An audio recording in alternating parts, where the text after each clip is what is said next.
So I would like to read to you my statement for today, March 5th, 2011. And I am so honored and privileged to be able to have this opportunity to stand here with you and say these things that need to be said, things that I want to personally say about this whole thing. And this is called America is Not Broke.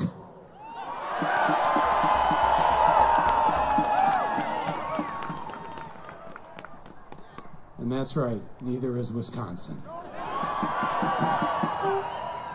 America is not broke.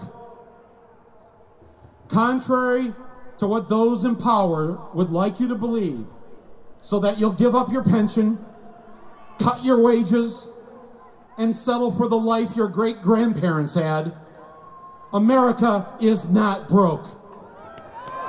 Not by a long shot. The country is awash in wealth and cash. It's just that it's not in your hands. It has been transferred in the greatest heist in history, from the workers and consumers to the banks and the portfolios of the uber rich.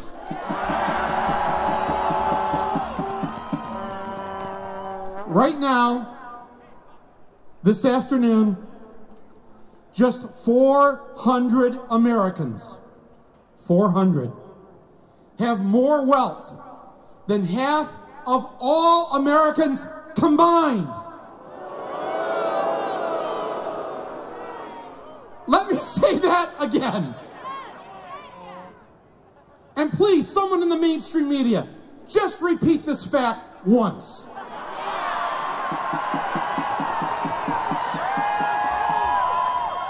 We're not greedy. We'll be happy to hear it just once. 400 obscenely wealthy individuals. 400 little Mubaraks.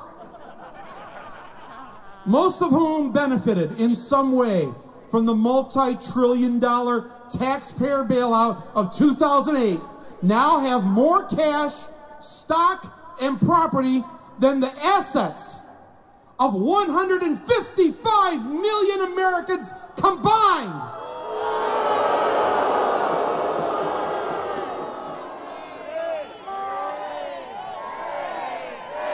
It is a shame.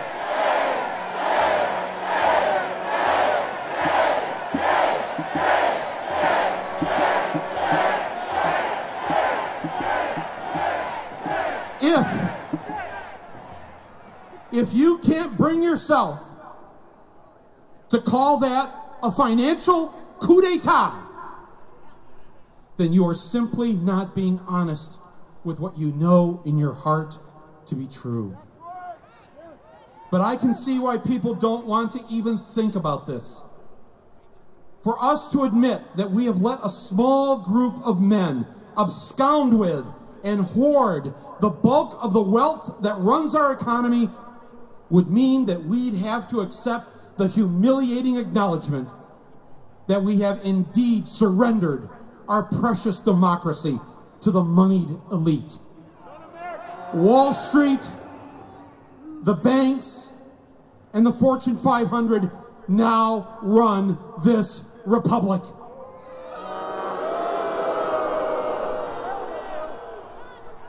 And until this past month, here in Madison, Wisconsin, the rest of us, until then, have felt completely helpless, unable to find a way to do anything about it.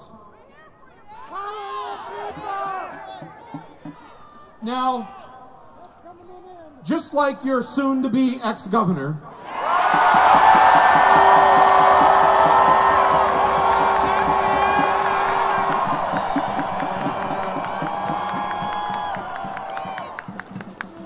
I have nothing more than a high school education. But, Governor Walker, back when I was in school, every student had to take 1 semester of economics in order to graduate. And here's what I learned. Money doesn't grow on trees. Unless it's a palm tree.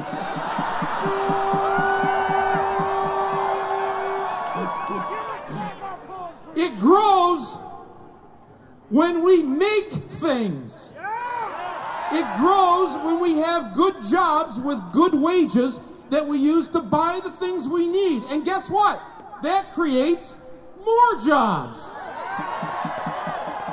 It grows when we provide an outstanding educational system.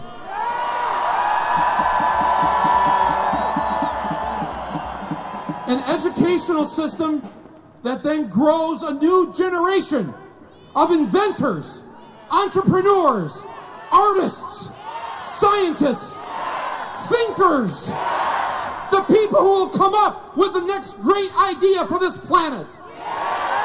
And those ideas create jobs. And the jobs produce tax revenue.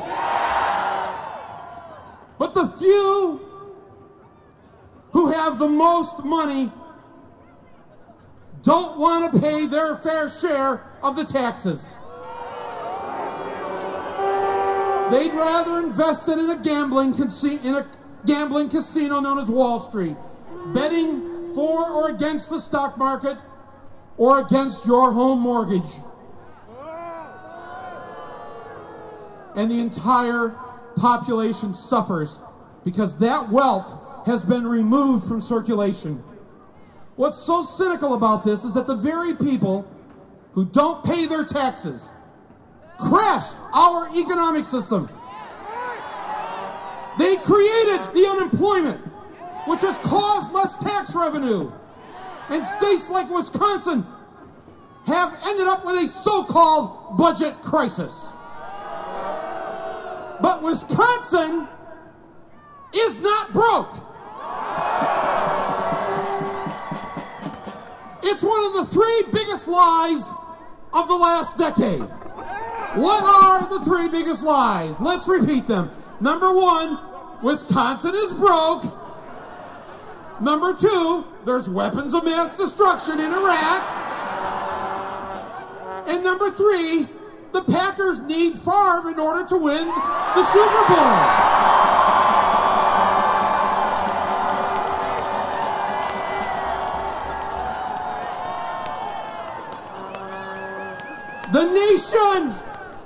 The nation is not broke, my friends. There's lots of money to go around. Lots.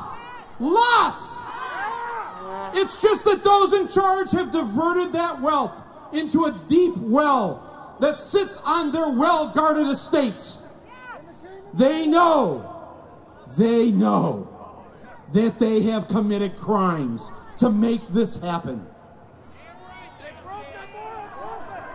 And they know that someday you may want to see some of that money that used to be yours. So they have bought and paid for hundreds of politicians across the country to do their bidding for them. But just in case that doesn't work, they've got their gated communities. They've got their luxury jet that's always fully fueled, the engine's running, waiting for that day that they hope never comes. To help prevent that day when the people demand their country back, the wealthy have done 2 very smart things. Number 1, they control the message. By owning the media, they have expertly convinced many Americans of few means to buy their version of the American dream and vote for their politicians. Their version of the dream says that you too might be rich someday. This is America, where anything can happen if you just apply yourself. They have conveniently provided you with believable examples to show you how a poor boy can become a rich man. How the child of a single mother in Hawaii can become president of the United States. And how a guy with a high school education can become a successful filmmaker. Don't fall for it. They will play these stories for you over and over and over again all day long, so that the last thing you'll want to do is upset the apple cart. Because yes, you too might be rich, president, Oscar winner someday. The message, though, is clear. Keep your head down. Keep your nose to the grindstone. Don't rock the boat. Be sure to vote for the party that protects the rich man that you might be someday. And here's the second smart thing the wealthy have done. They've created a poison pill that they know you will never want to take. It's their version of mutually assured destruction. And when they threatened to release this weapon of mass economic annihilation in September of 2008, we blinked. As the economy and the stock market went into a tailspin, and the banks were caught conducting a worldwide Ponzi scheme, Wall Street issued this threat: either hand over trillions of dollars from the American taxpayers, or we will crash this economy straight into the ground. Crash it straight into the ground. There's a word for that, isn't there? Terrorism. It's a form of terrorism, isn't it? Fork it over, or it's goodbye savings accounts. Fork it over, or it's goodbye pensions. Fork it over, or it's goodbye United States Treasury. Fork it over, or it's goodbye jobs and homes and future. It was friggin' awesome. And it scared the crap out of everyone. Here, take our money. We don't care. We'll even print more for you. Just take it. But please, please leave our lives alone, please. The executives in the boardrooms and hedge funds could not contain their laughter or their glee. And within months, they were writing each other huge bonus checks and marveling at how perfectly they had played a nation full of suckers. Millions lost their jobs anyway, and millions lost their homes. But there was no revolt. Until now!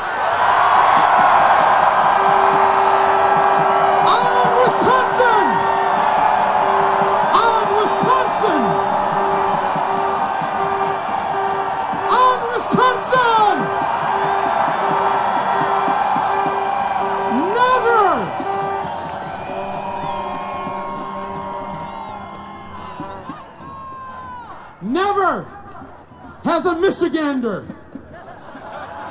been more happy to share a great big lake with you. I am so proud of you. You have aroused a sleeping giant known as the working people of the United States of America.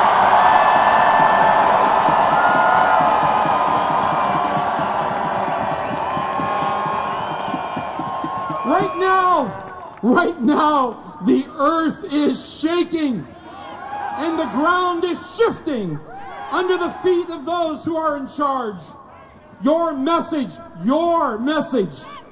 has inspired people in all 50 states. And that message is, we have had it. We have had it. We have had it. We have had it. We have had it. We have had it. We have had it. We have had it. We have had it. We have had it. We have had it. We have had it. We have had it.